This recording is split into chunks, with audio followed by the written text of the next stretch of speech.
Good morning, students. Last class we have discussed about spreading. What do you mean by spreading?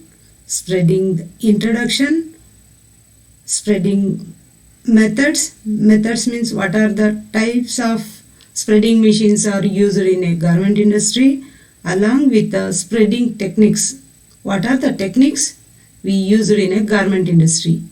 Today's topic is cutting machines. Where it is used in cutting machines are used in a garment industry. But ನಿಮ್ಗೆ ಗೊತ್ತಿರೋ ಪ್ರಕಾರ cutting machines ಏನು ಗೊತ್ತಿದೆ ನಿಮಗೆ? Cutting tool ಯಾವುದು ಗೊತ್ತು? Garment ಇಂಡಸ್ಟ್ರಿನಲ್ಲಿ use ಮಾಡುವಂತಹ cutting tool ಅಂದರೆ ನಿಮಗೆ ಏನು ಕಾನ್ಸೆಪ್ಟ್ ಇದೆ? ಯೂಶ್ವಲಿ ನೀವು ಯೂಸ್ ಮಾಡಿರೋದು ಕಾಲೇಜ್ ಲೆವೆಲಲ್ಲಿ ಸಿಸರ್ಸ್ ಬಿಟ್ಟರೆ ನಿಮಗೆ ಅದೇ. ಆದರೆ ಲಾರ್ಜ್ ಸ್ಕೇಲ್ ಇಂಡಸ್ಟ್ರಿ ಅಥವಾ ಇಂಡಸ್ಟ್ರಿ ಲೆವೆಲಲ್ಲಿ ಕಟಿಂಗ್ ಟೂಲ್ಸ್ ಯಾವ್ಯಾವುದು ಅಂತಂದರೆ ಅದ್ರ ಬಗ್ಗೆ ಈ ಯೂನಿಟಲ್ಲಿ ನಾವು ತಿಳ್ಕೊಳ್ಳೋಣ. ಇದ್ರದ್ದು ಔಟ್ಕಮ್ ಏನಪ್ಪ ಅಂದರೆ what are the cutting methods used and what are the cutting machines used. Cutting methods ಯಾವುದು, ಕಟ್ಟಿಂಗ್ ಮಿಷಿನ್ಸ್ ಯಾವುದು, ಯಾವುದನ್ನ ಎಲ್ಲಿ ಏನಕ್ಕೋಸ್ಕರ ಯೂಸ್ ಮಾಡ್ತಾರೆ ಅಂತ ತಿಳ್ಕೊಳ್ಳೋದೇ ಈ ಯೂನಿಟಲ್ಲಿ. ಕಟ್ಟಿಂಗ್ ರೂಮ್ ಇದು, ಇಂಡಸ್ಟ್ರಿದು ಕಟಿಂಗ್ ರೂಮ್.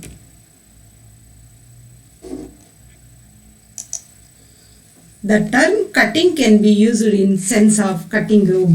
ಕಟ್ಟಿಂಗ್ ಅನ್ನೋ ವರ್ಡ್ನ ನಾವು ಎಲ್ಲಿ ಯೂಸ್ ಮಾಡ್ತೀವಿ ಅಂದರೆ ಕಟ್ಟಿಂಗ್ ರೂಮಲ್ಲಿ. ಕಟ್ಟಿಂಗ್ ರೂಮ್ ಎಲ್ಲಿರುತ್ತೆ? It is A garment industry. What are the activities are done in a cutting section? In a cutting section, marker planning is done, spreading and preparation for sewing, as well as being used to refer to actual cutting out of garment parts from the lay. Cutting machines, cutting ಅಂತಂದರೆ ನಿಮಗೆ ಏನು ಬರುತ್ತೆ ತಲೆಯಲ್ಲಿ? Cutting ಅಂದರೆ ಅಲ್ಲಿ ಏನೇನು ನಡೆಯುತ್ತೆ garment ಇಂಡಸ್ಟ್ರಿನಲ್ಲಿ? Marker planning ಅಂದರೆ ಏನಂತ ಆಲ್ರೆಡಿ ತಿಳ್ಕೊಂಡಿದ್ದೀರಾ. ಬಟ್ಟೆನ ಸ್ಪ್ರೆಡ್ ಮಾಡೋಕ್ಕೂ ಮೊದಲು ಯಾವ ರೀತಿ ಅದನ್ನು ಸ್ಪ್ರೆಡ್ ಮಾಡಬೇಕು, ಎಷ್ಟು ಪೀಸಸ್ ಇರಬೇಕು ಅನ್ನೋದು, ಅದು ಸ್ಪ್ರೆಡ್ಡಿಂಗ್ ಪ್ರೊಸೆಸ್ಸಿಗೂ ಮೊದಲು ಆಗುವಂಥದ್ದು. ನೆಕ್ಸ್ಟು ಸ್ಪ್ರೆಡ್ಡಿಂಗ್, ಆ ಪ್ಲ್ಯಾನ್ನ ತಿಳ್ಕೊಂಡ್ಮೇಲೆ ಸ್ಪ್ರೆಡ್ ಮಾಡ್ತೀರಾ ಬಟ್ಟೆನ. And preparation for swing, cutting ಅನ್ನೋದು ಯಾವುದಕ್ಕೆ ಹೆಲ್ಪ್ ಆಗುತ್ತೆ? ನೀವು ಕಟ್ ಮಾಡ್ಕೊಂಡ್ರಷ್ಟೇ ನೀವು ನೆಕ್ಸ್ಟು ಪ್ರಿಪೇರ್ ಆಗ್ಬೋದು. ಯಾವುದಕ್ಕೆ? ಸೀವ್ ಮಾಡೋದಕ್ಕೆ, sewing ಸೆಕ್ಷನಿಗೆ. As well as being used to refer to actual cutting out of the garment parts from the lay. ಇದರಿಂದ ನಾವು ಏನು ಮಾಡ್ಬೋದು ಕಟಿಂಗ್ ರೂಮಲ್ಲಿ? ನಮಗೆ ಬೇಕಾಗಿರುವಂತಹ ಗಾರ್ಮೆಂಟಿಗೆ ಬೇಕಾಗಿರುವಂತಹ ಕಾಂಪೊನೆಂಟ್ಸ್ನ ಕಟ್ ಮಾಡ್ಕೊಳ್ಳೋ ಅಂಥದ್ದೇ ಕಟಿಂಗ್ ರೂಮ್. ಕಟಿಂಗ್ ರೂಮಲ್ಲಿ ಏನೇನು, ಆ ಕಟಿಂಗ್ ರೂಮ್ ಇದೆ ಹೌದು, ಆದರೆ ಅದಕ್ಕೆ ಯೂಸ್ ಮಾಡುವಂತಹ ಗಾರ್ಮೆಂಟ್ ಇಂಡಸ್ಟ್ರಿನಲ್ಲಿ what are the machines are used for cutting purpose. Different cutting machines are used for different purpose. What are the cutting objectives? ಒಂದು ಕಟ್ಟಿಂಗ್ ಅಂದರೆ ಈಗ ಒಂದು ಸ್ಕೂಲ್ ಅಂದರೆ ಕೆಲವೊಂದು ಪ್ರೊಸೀಜರ್ ಇರುತ್ತೆ, ಒಂದು ಕಾಲೇಜ್ ಅಂದರೆ ಸ್ಟೂಡೆಂಟ್ ಅಂದರೆ ಹೀಗೆ ಇರಬೇಕು, ಕಾಲೇಜ್ ಅಂದರೆ ಹೀಗೆ ಇರಬೇಕು. ಹಾಗೆ ಕಟ್ಟಿಂಗಲ್ಲೂ ಕೆಲವೊಂದು ಸಮಾನ objectives are there. Precision of cutting ಯಾವ ರೀತಿ ಇರಬೇಕು? ಅಕ್ಯುರೇಟ್ ಕಟ್ಟಿಂಗ್ ಇರಬೇಕು. ಅಕ್ಯುರೇಟ್ ಕಟ್ಟಿಂಗ್ ಅಂದರೆ ಕರೆಕ್ಟ್ ಕಟ್ಟಿಂಗ್ ಇರಬೇಕು. ನೀವು ಕರೆಕ್ಟಾಗಿ ಅಕ್ಯುರೇಸಿ ಇಲ್ಲ ಅಂತಂದರೆ it will spoil the garment. ಹೇಗೆ ಅಕ್ಯುರೇಸಿನ ಮೇಂಟೈನ್ ಮಾಡೋದು? How you maintain the accuracy in a cutting section? It depends on the fabric cutter and depends on the marker planning, depends on the marker making. ಅದು ಯಾವುದು correct ಆಗಿಲ್ಲ ಅಂದರೆ automatically it effects the final product. ಅದು cutting machines fault ಇರ್ಬೋದು. Machine sharpness ಇಲ್ದಲೆ ನಾವು cutting ಪ್ರಿಸೈಸನ್ correct ಆಗುತ್ತೆ. ಪ್ರಿಸೈಸನ್ ಅಂದರೆ accuracy, ಅಂದರೆ ಒಂದು ವರ್ಕಲ್ಲಿ ನೀಟ್ನೆಸ್ ಮೇಂಟೈನ್ ಆಗಬೇಕಂದ್ರೆ ಪ್ರಿಸೈಷನ್ ಆಫ್ ಅಕ್ಯುರೇಸಿ ಸರಿಯಾಗಿರಬೇಕು. ವೆಲ್ ಮೈಂಟೈನ್ಡ್ ನೈಫ್ಸ್ ಇರಬೇಕು. ಮೇಂಟೈನ್ಡ್ ನೈಫ್ಸ್, ಸ್ಕಿಲ್ಡ್ ಆಪರೇಟರ್ ಇರಬೇಕು, ಮತ್ತು ಕಟಿಂಗ್ ಮಾರ್ಕರ್ ಮೇಕಿಂಗ್ ಕರೆಕ್ಟ್ ಆಗಿರಬೇಕು. ಇದರಿಂದ ಮಾತ್ರ ನಾವು ಅಕ್ಯುರೇಸಿನ ಮೇಂಟೈನ್ ಮಾಡೋಕ್ಕೆ ಸಾಧ್ಯ. Next clean edges. ಯಾವುದರಲ್ಲಿ clean edges? How you achieve the clean edges in the fabrics? If the cutting tools are not sharpened, ನಾವು ಯಾವ ಕಟಿಂಗ್ ಟೂಲ್ನ ಯೂಸ್ ಮಾಡ್ತಾ ಇದ್ದೀವೋ ಅದು if it is not sharpened it will finally affects the product. Cutting edge ಏನಾಗಿರಬೇಕು? Sharp ಆಗಿರಬೇಕು. Otherwise the fabric edge will be snagging or fraying. ನೀವೇ usually ಕ್ಲಾಸಲ್ಲಿ ನೀವು ಗಾರ್ಮೆಂಟ್ನ ಕಟ್ ಮಾಡ್ಬೇಕಂತಂದಾಗ ನಿಮ್ಮ ಸಿಸರ್ಸ್ ಶಾರ್ಪ್ ಇಲ್ಲ ಅಂತಂದರೆ ಆ ಬಟ್ಟೆ ನೀವು ಕಟ್ ಮಾಡ್ತಾ ಇರೋ ಬಟ್ಟೆ ಏನಾಗುತ್ತೆ? ನಿಮಗೆ ಅದು ಅನುಭವ ಆಗಿದೆ ಹೇಗಾಗುತ್ತೆ ಅಂತ. ಆದರೆ ಇಲ್ಲಿ ಗಾರ್ಮೆಂಟ್ ಇಂಡಸ್ಟ್ರಿನಲ್ಲಿ ಲಾರ್ಜ್ ಪ್ರೊಡಕ್ಷನ್ ಆಗಬೇಕಾದ್ರೆ ಕಟಿಂಗ್ ಎಡ್ಜಸ್ ಏನಾಗಿರಬೇಕು? ಕ್ಲೀನ್ ಆಗಿರಬೇಕು. ಮತ್ತು there should be a cutting edge. Cutting tools are sharpened, cutting knives are sharpened. Through this only we can get the good quality product. Unscorched or unfused edges. ಯಾವ ಟೈಮಲ್ಲಿ ಹೀಗಾಗುತ್ತೆ? ಅನ್ಸ್ಕಾರ್ಚ್ಡ್ and ಅನ್ಫ್ಯೂಸ್ಡ್. ನೀವು cutting ಟೂಲ್ನ use ಮಾಡಿದ್ದೀರಾ, ಆ use ಮಾಡೋ ಟೈಮಲ್ಲಿ ಕೆಲವೊಂದು ಸರಿ ಫ್ಯಾಬ್ರಿಕ್ದು ಫ್ಯೂಷನ್ ಆಗಿ, ಅಂದರೆ ಒಂದು ಫ್ಯಾಬ್ರಿಕ್ಕು ಟಚ್ ಆದಾಗ ಏನು ಜನರೇಟ್ ಆಗುತ್ತೆ? ಕಟಿಂಗ್ ಟೂಲ್ನ ಯೂಸ್ ಮಾಡ್ತಾ ಇದ್ದೀರಾ, ಮೆಟಲ್ನ, ಆ ಫ್ಯಾಬ್ರಿಕಲ್ಲಿ ಆ ಟೂಲ್ ಯೂಸ್ ಆಗ್ತಾ ಇದೆ, ಏನು ಕ್ರಿಯೇಟ್ ಆಗುತ್ತೆ ಹೇಳಿ ನೋಡೋಣ? ಬಟ್ಟೆ ಬಿಸಿ ಆಗುತ್ತೆ, ಹೀಟ್ ಜನರೇಟ್ ಆಗುತ್ತೆ. ಅಂಥ ಟೈಮಲ್ಲಿ ಇದು ಯಾವ ಫ್ಯಾಬ್ರಿಕ್ಕಿಗೆ ಎಫೆಕ್ಟ್ ಆಗುತ್ತೆ? ಯಾವ ಫ್ಯಾಬ್ರಿಕಲ್ಲಿ ಹೀಟ್ ಜನರೇಟ್ ಆಗುವಂಥದ್ದು? ನೀವು ಆಲ್ರೆಡಿ ಸ್ಟಡಿ ಮಾಡಿದ್ದೀರಾ, ಫೈಬರ್ ಸೈನ್ಸಲ್ಲಿ ಸ್ಟಡಿ ಮಾಡಿದ್ದೀರಾ. ಯಾವ ಫ್ಯಾಬ್ರಿಕಲ್ಲಿ ಹೀಟ್ ಜನರೇಟ್ ಆಗೋದು? It is A thermoplastic fibers. What are the thermoplastic fibers? Nylon and polyester. ಆ ಫ್ಯಾಬ್ರಿಕ್ನ ನೀವು ಪ್ಲೇ ಮಾಡಿದ್ದೀರಾ, ಕಟ್ ಮಾಡ್ತಿದ್ದೀರಾ ಅಂದಾಗ ಆಟೋಮೆಟಿಕ್ಕಾಗಿ ಸೀಸರ್ ಏನಾಗುತ್ತೆ? ಹೀಟ್ ಆಗುತ್ತೆ. ಹೀಟ್ ಆದ ಕೂಡಲೇ ಅದು ಕಟ್ ಮಾಡಬೇಕಾದ್ರೆ ಒಂದು ಬಟ್ಟೆ ಒಂದಕ್ಕೆ ಅಂಟ್ಕೊಳ್ಳುತ್ತೆ, ಗಮ್ ಆಗುತ್ತೆ ಎರಡೂ. ಇಲ್ಲ ಅಂತಂದರೆ ರಾ ಎಡ್ಜಸ್ಸು ಫ್ಯೂಸ್ ಆಗಲಿಲ್ಲ ಅಂದರೆ ಎಲ್ಲ ಎಲೆ ಬಿಡ್ಕೊತಾ ಇರುತ್ತೆ. Unfused edges, it will spoil the garments also. ಇದನ್ನು ಅವಾಯ್ಡ್ ಮಾಡಬೇಕಂದ್ರೆ ಏನು ಮಾಡಬೇಕು? How to avoid these problem? we have some solution for this problem. Put the anti-fusion paper in between the spreading layers. ನೀವು ಏನು ಬಟ್ಟೆನ ಸ್ಪ್ರೆಡ್ ಮಾಡಿದಿರೋ ಅದ್ರ ಮಧ್ಯೆ aunty-fusion ಪೇಪರ್ನ ಸೇರಿಸ್ಬೇಕು. ಮತ್ತು spraying the blade with the air coolant ಲೂಬ್ರಿಕೆಂಟ್ಸ್ನ ಅಪ್ಲೈ ಮಾಡಬೇಕು. ಅದು ಹೀಟ್ ಜನರೇಟ್ ಆಗದಲ್ಲೇ ಇರೋ ಥರಕ್ಕೆ ಏನ ಅಪ್ಲೈ ಮಾಡಬೇಕು? ಲೂಬ್ರಿಕೆಂಟ್ಸ್ ಅಂದರೆ ಈಸಿ ಮೂವ್ ಆಗೋ ಥರಕ್ಕೆ, ಹೀಟ್ ಜನರೇಟ್ ಆಗದಲ್ಲೇ. ಆಗ ಏನಾಗುತ್ತೆ? ಇದು ಹೀಟ್ ಜನರೇಟ್ ಆಗೋದು ಅವಾಯ್ಡ್ ಆಗುತ್ತೆ. ಮತ್ತು ಲೇ length also should be reduced. ಲೇ ಲೆಂತ್ ಸಹ ಏನಾಗಿರಬೇಕು? ಕಡಿಮೆ ಇರಬೇಕು. ಆಗ ಆಟೋಮೆಟಿಕ್ಕಾಗಿ ಈ ಥರ ಸಮಸ್ಯೆನ ನಾವು ಅವಾಯ್ಡ್ ಮಾಡ್ಬೋದು. ಈ ಸಮಸ್ಯೆ ಯಾವುದಕ್ಕಾಗುತ್ತೆ? This problem is faced from the thermoplastic fibres. Next, support of the lay. The cutting system must provide means not only support the fabric but also penetrate the knife. Support to penetrate the knife. ನೀವು ಲೇ ಮಾಡಿರ್ತೀರಾ, ಆ ಲೇ ಅಲ್ಲಿ ನೀವು use ಮಾಡಿರುವಂತಹ cutting tool penetrate ಆಗಬೇಕು. Penetrate ಅಂದರೆ ನೀವು ಕಟ್ ಮಾಡ್ತಿರೋ ಎಲ್ಲ ಟೂಲ್ಸು ಸಹ ಕಟ್ ಆಗೋ ಥರಕ್ಕೆ ಆ ಟೂಲ್ ನಿಮಗೆ ಹೆಲ್ಪ್ ಮಾಡ್ತಾ ಇರಬೇಕು. ಇಲ್ಲದೇ ಇದ್ದರೆ ಟಾಪ್ ಮೋಸ್ಟ್ ಲೇಯರ್ ಅಷ್ಟೇ ಕಟ್ ಆಗ್ತಾ ಇರುತ್ತೆ, ಉಳಿದಿರೋ ಲೇಯರ್ಸ್ ಎಲ್ಲ ಹಾಗೆ ಉಳ್ಕೊಂಡಿರುತ್ತೆ. ನಾವು ಮಾಡ್ತಾ ಇರೋವಂತಹ ಕಟ್ಟಿಂಗ್ ಟೂಲು ಎಷ್ಟು ಲೇಯರ್ಸ್ನ ಕಟ್ ಮಾಡ್ತಾ ಇರಬೇಕು? ಫುಲ್ ನಾವು ಏನು ಸ್ಪ್ರೆಡ್ ಮಾಡಿದೀವೋ ಅಷ್ಟು ಲೇಯರ್ಸ್ನ ಕಟ್ ಮಾಡ್ತಾ ಇರಬೇಕು. ಇಲ್ಲದೇ ಇದ್ದರೆ ನೀವು ಕಟ್ ಮಾಡ್ತಾ ಇರೋದು ಸಹ ಏನಾಗುತ್ತೆ? ಯೂಸ್ ಆಗಲ್ಲ. ಇದು ಸಹ ಪ್ರಾಡಕ್ಟ್ ಕ್ವಾಲಿಟಿ ಮೇಲೆ ಎಫೆಕ್ಟ್ ಆಗುತ್ತೆ.